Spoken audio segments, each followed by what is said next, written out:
Life is possibly the greatest gift a person can receive. There can be no greater honor than being born into this world. Humanity is the greatest thing to ever bless this universe. Our species has created truly remarkable things over the course of our existence. Monuments that have outlived its creators, modern technology those during the Revolutionary War would deem magic, big ol' anime titties. There is nothing humanity can't do. The stars are our birthright. Yet, despite all this, we aren't meant to live forever. The one thing humanity has never solved is its own mortality. But is that such a bad thing? If you could live forever, what would you even do? If you told someone that you loved them forever, what do you mean by that? Is it until your last breath you love them? Or until the last star in our universe dies out and only then does your love end? What if you could be with that person forever? If you were immortal and could spend literal eternity with that someone, would you still love them? Or would time melt away those feelings until eventually you went numb, forgetting everything about them that made you love them in the first place? Could one even bear to stand something like that? Humanity is strong, but there are some things even we could never overcome. Perhaps it's best that everything eventually comes to an end, because an eternal love could eventually turn into an eternal hell. So I discovered I'm in love with the Villainess when the anime was released last year and enjoyed it as a simple isekai yuri and nothing more. Then one day I came across the light novels on audiobook platforms and decided I had nothing better to do, so I'll just give them a listen. Allow me to get you up to speed on the setting of this story so that we're all on the same page.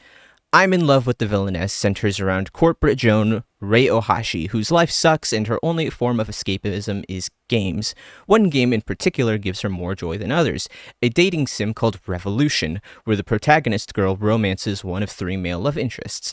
Interestingly enough, though, Rei couldn't give a rat's ass about the boys because the real reason she plays this game is for the main character's rival, Claire. This chick right here is Rei's entire reason for not committing toaster bath, going so far as to consume every piece of media surrounding Revolution, such as spin-offs or character reference guides, whatever the hell those are. She loves Claire so much she even wrote a fan fiction about her, which I could totally relate to.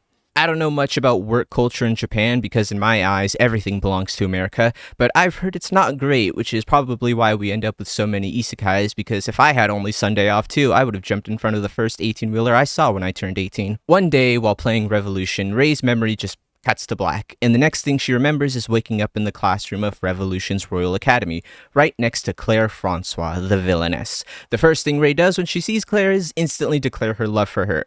Declare. And this is how I'm in Love with the Villainess begins. Now, for almost the entirety of the series, it's a pretty straightforward romance. Claire is a tsundere who constantly harasses and bullies Rei, and Rei treats it all as a reward and tells Claire that she loves her every 5 seconds. They get up to all the usual hijinks you would expect: school fairs, beach scenes. Occasionally it throws a wrench in the mix and brings up topics that aren't brought up super often. For starters, Rei's sexuality and the whole topic of gay people comes up every now and then, and I always found the first scene of this entertaining because when Rei tells everyone she's gay, Claire gets all nervous, backing away from her, afraid she'll do something. She then gets chastised for doing this, but in Claire's defense, I think she has a right to think so. Not because Rei is gay, but because Rei is Rei and is always looking for an opportunity to love Claire. The series covers multiple topics like this, such as gender dysphoria, transgender, and even incest. I don't think I'm qualified to really speak on topics like this and say if they were well done or not. I just thought I'd bring it up since I thought it was interesting. On the topic of incest, this series kind of compares incest and gay as a similar thing, which I thought was funny at first. 2 of Rei and Claire's best buddies are Lene and Lambert, a husband and wife who are also brother and sister, and nobody bothers bringing that up after they move away and start a new business. Even in the bonus chapter in the end of the 5th volume, the 2 are talking about how lovey they are with one another, and no one bats a fucking eye. Granted, in that same scene, Dorothea Nur is talking about how lovey she is with her daughters, so I'm guessing this is another one of those author's faintly disguised fetish. And I can respect the boldness, but at least make them step-siblings, man, or adopt a daughter. Why the hell are you putting them on the same level as gay people? The anime didn't do this, but be warned if you do read the light novels. You're also probably wondering how the whole trans aspect played out. There's this guy... girl? Them. They ussy. named Joel, who is born male but wants to be female. Fortunately for Joel, there exists a curse called the Crosswise Curse that turns people into the opposite sex. So Ray and Claire work to put this curse on Joel. The curse is temporarily lifted on full moon nights, which if you were going down on your partner during that point, it would probably make things very awkward, and that thought was really funny to me. Turning things back to our duo, I wanted to bring up Claire and how cool she is. Claire is, for lack of a better term, kinda a dick. She is your typical rich girl who hates poor people and thinks the world revolves around her. Interestingly enough, though, Claire is very self-aware of her actions. When Ray confesses her love to Claire, she initially suspects that Ray wants something out of her because she is aware her personality is not one that draws affection. There is a spin-off series which is a retelling of the whole story but from Claire's perspective. Unfortunately, I haven't gotten around to it yet, but I hope it goes into more detail about Claire's views on herself and the way she believes people see her, because I think it could be an interesting story to tell. Now, I could talk about Ray Taylor all I want, but to be honest, you've probably seen other protagonists like her before. Slightly generic looking, has cool, strong powers, tries to fly under the radar but always attracts attention, makes people fall for her without even trying, except for the one person she wants to fall for her. You've seen it all before. The concept of Ray Taylor gets more interesting later in the story, but you'll have to wait for that one. I guess personality-wise, she does differ from most isekai protags. She's very open about her emotions. She's definitely not a blank slate, for what it's worth. Ray is very hyper and energetic, at least when it comes to Claire. I watched the dub before making this, and I didn't look at who did the English voice for Ray, and I don't know how else to describe this, other than she gave Ray very goblin mode energy, which is quite entertaining. I must admit, I thought you would ask for something dodgier. I totes can if that's what you prefer. You want to fulfill some hot fantasies I have? That's quite all right. Ray is very open about her sexuality. She isn't afraid of what people think about her, which is odd at first when we later get some history on her previous life, where we found out Ray was very meek and awkward and scared of coming out to her friends, which makes one wonder what changed to make her so open and carefree. Volume 1 ends with Claire being less agitated with Ray, but still not fully convinced of her feelings for her. It's not until halfway through the second volume, during the Mineria arc, when the two finally start to get closer. They're not together, but they are very close. Only at the end of the second volume, when the revolution the game is named after comes to an end, and Ray and Claire get married and settle down. At least for a time. Finally, during the third volume, are we introduced to the two best characters in the entire story, May and Aaliyah. God, I want kids so bad. I know what you're thinking when you see these two, so let me just tell you right now that they are adopted. They just happen to look exactly like the main characters. Nobody wanted these two because they have a curse that turns anything their blood touches into magic stones, which is a very important plot point that I forgot to bring up earlier.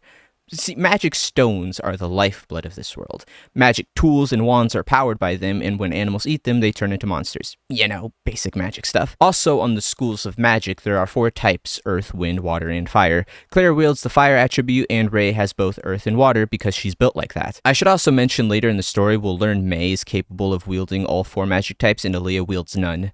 I need to mention magic and magic stones now because they'll become important later. Now, unfortunately, I have no footage that will relate to the things I'm going to talk about, but worry not, as I have found a good solution. Trust me, it'll make sense in time. Ray and Claire live a peaceful life with their 2 daughters. The 2 become teachers at the Royal Academy, which is how the 2 met Joel, as she is a student to the 2. May and Aaliyah are the best part of this series. The 2 absolutely adore their mothers, but for one reason or another, they love Claire the most, and the story ends never fully explaining why. They do love Ray, but they don't show her the same affection as they do Claire, and I really thought some plot point, like them being secretly related to Claire, which is why they share the same features, and that would be why, but it doesn't, and I can't help but feel a little bad for Ray. As mentioned earlier, May can cast all types of magic while Aaliyah has none. This is crushing for her because, as stated, the 2 really love Claire, with Aaliyah going so far as to copy Claire's mannerisms and even her hairstyle, so she was hoping to at least have fire magic to be more like Claire, so when it's discovered that she has no magic, it comes as a huge crushing blow to the 2. May included, as the 2 are inseparable, and May even wishes she could give Aaliyah some of her magic, but unfortunately things just don't work like that. Now, as much as I would love to continue talking about May and Aaliyah, I want to get to the real reason I made this video, which has to do with the final volume of the series. I am going to spoil everything about this series, so if you haven't read it yet, go away. First, I need to give some context as to how things got here. Ray and Claire are tasked with entering the Nur Empire to stop its Empress Dorothea from continuing to wage war with everyone. Nur is the center of a Revolution Yuri spin-off where its protagonist, Feline, can bang her mother. I'm not going to explain any more on that spin-off. The reason Dorothea was attacking countries and taking them over was because when she was a child, she had an encounter with a being known as the Demon Queen. Dorothea, despite being the strongest person in the series and being called the fucking sword god, was scared shitless of this Demon Queen, so she sought to conquer humanity under one banner to defeat the Demon Queen. Our protagonists step in, though, preventing her from doing this, and now the Demon Queen is on the move. So, what is this Demon Queen, you ask? Well, I'm glad you asked, because allow me to just yank the curtains down now and tell you that this Demon Queen is actually Ray Taylor. But this is not Ray Taylor. This is Ray Ohashi. When I first got to this scene, my first guess was we were going to learn that this was like the original protagonist of the game, and our Ray came in and replaced her as the heroine, and now she's out for revenge for stealing her life. I thought I called it from a mile away. I thought I was super duper smart. God, I couldn't have been more wrong. Before I continue any further, allow me to introduce another character in the story, the Apostle. The Apostle has no form we know of at the moment, and when they appear, they usually possess people and speak through them. The Apostle has been lightly guiding our characters, but it isn't until it's discovered that the Demon Queen is Ray Taylor that the Apostle decides to get heavily involved. After our cast of characters discover that the Demon Queen is Ray, the Apostle reveals herself to not be any sort of spirit or higher being like our characters originally thought, but instead an AI named Tame. It stood for something, but I forgot. It's through Tame we finally learn the origins of this world. Let's go back in time to the late 21st century in the United States of America. The world as we know it is on the brink of collapse, and humanity has fallen down to the millions. I think like Sleepy Joe left the freezer open and that did global warming or something. I don't remember, but it's not important. All you need to know is humanity is about to go extinct, and a certain researcher named Claire Francois is trying to figure out how to save humanity. After trying and failing to find a solution, Claire consults the AI named Tame to figure something out, and Tame tells Claire that a certain researcher in Japan may be the key to solving humanity's survival. This researcher is Ray Ohashi. Ray's initial solution on the growing crisis is to basically store human souls as data, since she believes that humans have no need for their bodies. It's never explained what they'll even do as data, like be in the Matrix or something, but this plan goes on to change. Instead, humanity will be stored as data like before, and the world will end, but not forever. The AI Tame will terraform the planet while they're gone to make it livable again, and humanity will return someday, and this data will be used to restore humanity, with a few catches. See, it was science and technology that led to the downfall of humanity in the first place, so Ray offers a solution. Magic. When humans return to the world, instead of a science-based society, instead they will learn to use magic and base their world around that. It isn't perfect though, and it's assumed humanity will eventually fall again, and the same process will happen. Instead, they will return to a science-based society. This will go on forever in order to keep humanity alive. This is known as the eternal loop system. The magic we've come to know in the story technically isn't magic at all. The magic stones are actually composed of nanomachines all controlled by Tame. It's very similar to like the Traveler's Light in Destiny if you're a loser, which going back a few steps, May and Aaliyah were cursed where everything their blood touched turned to magic stones, but we discover magic stones are actually nanomachines, son. So how the heck does that work? This is never explained how or why this happens, and the story ends with the twins being cured of this curse, and well, that's that. Anyway, back to the story. After this proposed plan, Ray says her job here is done and decides to leave and go back home to Japan. But Claire doesn't want her to leave, believing she's the only one who can see this project realized. Ray heavily objects at first, but then gives Claire a proposal. Ray is homosexual. We know this. She admits to Claire that she finds her physically attractive and will stay on the project if Claire will spend time with her. The reason Ray initially wanted to just store humanity as data is because growing up as a lesbian, she felt shunned for being the way she is and wished she simply didn't have this body, thinking she would be better off without it. Claire agrees to this purely physical arrangement as she thinks it's the only way to get Ray to stay. Fast forward 5 years, and the eternal loop system is complete, and something else has happened as well. During this time, Ray and Claire have been having their little relationship, and as time went on, it became more than just physical. The two moved in together. Ray would get up and make food for Claire every morning, and all of this just kind of happened without them realizing it. And now that they're at this point, Claire can't see a future without Ray. What started as a physical arrangement turned into genuine love between the two. Ray even shows Claire that her magic-based society is based on her favorite dating sim, Revolution, and that her favorite character is coincidentally named Claire, and our Claire gives possibly the most realistic response I've ever heard. Unfortunately, it's not all sunshine and rainbows, as a growing problem has finally appeared. Claire is sick. The disease is unknown and Ray couldn't find a cure in time, so she planned to make both her and Claire the administrators of the loop system, which for all intents and purposes is basically God, but Ray wasn't able to do it in time. Instead, she stored Claire's soul as data and became the sole administrator, finally activating the loop system. Now Ray, as the one who watches over and manages humanity alongside Tame, has a plan to be with Claire again. Every loop, Ray will insert Claire's soul into the world and Ray will join soon after, essentially allowing the two to fall in love for the first time forever. The two will grow old together and die, in which Tame will collect Claire's soul and Ray will return to her job as administrator, waiting for the next loop so she and Claire can be together again. This process will continue for millions of years and damn near infinite loops. Now let me make something clear real quick. This loop system isn't like reversing time or anything. This all happens on the same Earth and time is still marching forward. If we were to assume that like alien life exists out in space somewhere, I can imagine them finding Earth, leaving, then returning a couple millennia later, wondering why the hell we haven't advanced in the slightest, or seeing a different loop and confused as to how the hell our culture changed so much. It also begs the question as to how history works. In the science-based society, the society we live in, would major historical figures do the same things they originally did? I bring this up because Ray mentions being in modern-day Japan in one of the loops, but in order for that history to happen, things would have to play out the same way. Like, what if Jesus of Nazareth just decided one day to continue his job as a carpenter? What if Hitler decided to pursue his life as an artist? Would Tame need to possess these people in order for history to remain on track? Now, I guarantee you the author didn't think as hard about this as I did, but I find it very fascinating to think about. I wish this was introduced like a volume earlier so we could explore this concept more, because I'm left with so many more questions, but, I should probably get back to the plot. As stated earlier, Ray would continue this cycle of falling in love with Claire each loop for millions of years, but the more you do something, the more you become numb to it. The initial signs were small. Claire, one loop, noticed how experienced Ray was, and it made her think Ray had plenty of relationships before, but in reality, she was just so used to doing it with Claire, she forgot to be more careful. It wasn't until the loop before the current one the story takes place in. At least I think it is. In this loop, Claire loses interest in Ray and decides to break up with her. Ray herself could even begin to feel her love for Claire slowly start to fade as well, and nothing terrified her more than this revelation. The whole reason Ray even went through with the loop system to begin with wasn't even to save humanity. That was merely a byproduct of it. She made the loop system so that she can be with the only person who ever made her feel like she belongs in this world, that having the body she hated so much wasn't such a bad thing after all. So when that love that gave her whole life meaning starts to disappear, Ray begins to fall apart. Tame offers initially to erase some of her memories so she can continue to love Claire, but by that point it was too late.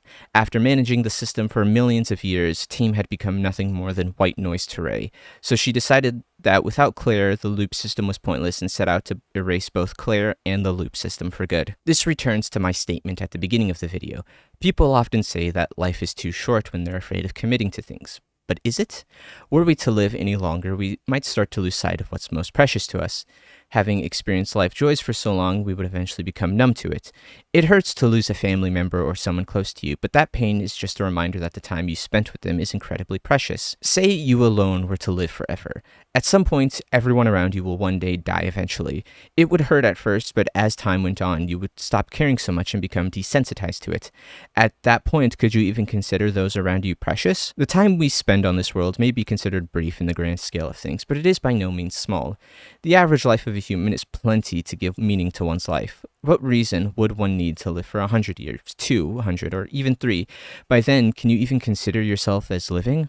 That's why billionaires tend to be kid touchers, because they've engaged in so much debauchery that they've become numb to everything else, and in their heads, kids are the next logical step. Sorry, did I ruin the moment? Once again, the author probably didn't think this deeply about it, but it's a fascinating concept that could be explored upon more in either a spin-off or a different piece of media based on the same concept. Now, if I had a nickel for every piece of media that is about the end of the world, and a woman creates an AI to fix said world, and the woman also creates a clone of herself who has to save the world, and both the women and clone were gay, I would have 2 nickels, which isn't a lot, but it's weird that it happened twice. So that's the reason I've been using Horizon gameplay. And you know what? I think I'm in love with the Villainess did it better than Horizon. For starters, I think both Rei Ohashi and Ray Taylor are far more interesting and have more personality than both Aloy and Elizabeth Sobek. The tragedy that is Rei Ohashi is far more compelling than robots eating the planet. This isn't me knocking the Horizon series. I actually quite enjoy it, but I can admit it has a lot of problems that need sorting. But That's a story for another day. This video was weird. The story doesn't even end with Ohashi, because Tame afterwards tries to become the administrator herself, which, okay, who cares? Ohashi was way cooler, and evil AI is really interesting. At the very least, she does what she does in order to save humanity, instead of the boring-ass nonsense where AI deems humanity useless fleshbags and they should die for it. So I guess there is some nice variation there. I'm in Love with the Villainess is fairly simple overall, and probably isn't as deep as I'm making it out to be, but the final volume has very interesting concepts, and I would love to see it further explored upon. Even the cover of the book sets up the twist, because if you look at it afterwards, you'll notice the lab coats they're wearing, and Claire's hair is straight instead of her golden curls, which she only has in the Magic Society where Ray bases her off the Villainess of Revolution. Alright, I'm too lazy to write an ending, so goodbye.